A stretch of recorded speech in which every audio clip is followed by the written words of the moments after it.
you are, especially after... I caught myself. After the recent controversy. Annoyed, he said, "I don't have time for diplomacy. Are you talking about my wife's death, or the $1 million bounty on my head?" I knew that his wife had been killed in a plane mishap. I'd also read that he'd infuriated religious fundamentalists, Muslim and Christian. But I was unaware that a reward had been offered. I remained diplomatic. Both. That was 5 months ago. Eternity to the American public. Please stop second-guessing. You're like the so-called media experts who gave me a ration of crap for being a concept guy, called me a dope when it came to details. Believe me, I'm no dope. And this has nothing to do with revisiting my youth. I'd love to stick it up their butts one last time.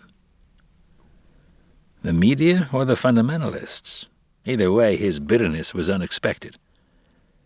I'd been hunched over a microscope studying a sea urchin embryo. It was liquid green, round, and clouded like a miniature planet. I stood. "Why are you telling me this?" "Sharing personal information?" "Because you've proven you can be trusted. You know the incident I'm talking about. You refuse to discuss it." He was referring to something that happened 11 years earlier in Cartagena, Colombia. I replied, "You're giving me credit for something I didn't do." "Wrong. I'm giving you credit for keeping your mouth shut. Remember who you're talking to, Dr. Ford. I trust you with my secret because I know your secrets. Or should I say, I know enough. Surprised?" No, I wasn't surprised. Do the Fed still call that coercion? Not in the executive branch. It's called doing business. Something else that may interest you is information I have about a friend of yours, Mr. Tomlinson. Things I doubt even you are aware of. Tomlinson is my neighbor at Dinkins Bay Marina, Sanibel Island, Florida. He's part sailor, part saint, part goat. Picture a satyr with salty dreadlocks, bony legs, wearing a sarong. Tomlinson and I are friends despite a convoluted history and despite the fact that as polar opposites we sometimes clash. We'd clashed recently. I hadn't seen the man in 2 weeks. I returned to the microscope and toyed with the focus. Tomlinson has secrets worth knowing? I'm shocked.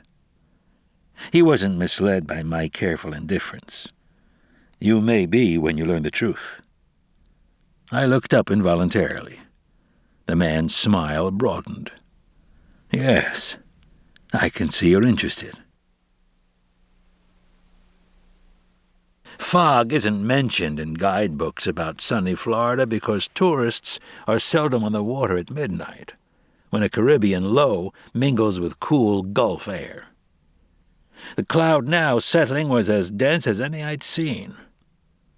Gray whirlpools of vapor descended, condensed, then reformed as moonlit veils.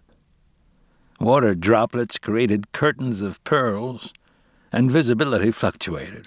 Each drifting cloud added to the illusion that the island was moving, not me, not fog. The Garto appeared to be a galleon adrift, floating on a random course and gaining speed. I had to start paddling soon if I hoped to keep up. I did. Took long, cautious strokes. Paddled so quietly I could hear water dripping from foliage, drops heavy as Gulf Stream rain. The reason I didn't want to make noise was because I knew a security team was guarding the island. Pros, the best in the world. They would be carrying rocket launchers, exotic weapons systems, electronic gizmos designed to debilitate or kill, no telling what else. Probably 5 or 6 men and women, all bored, a little pissed off too, forced to work on a favorite adult party night, Halloween. A dangerous combination for any misguided dimwit foolish enough to attempt to breach island security. Dangerous for me, the occasional misguided dimwit. Every few strokes I paused. In fog there's the illusion that sound is muffled. In fact, fog conducts sound more efficiently than air. If there was a boat patrolling the area, I would have heard it. Instead, I heard only an outboard motor far away, someone run aground, judging from the seesaw whine. I could also hear the turbo.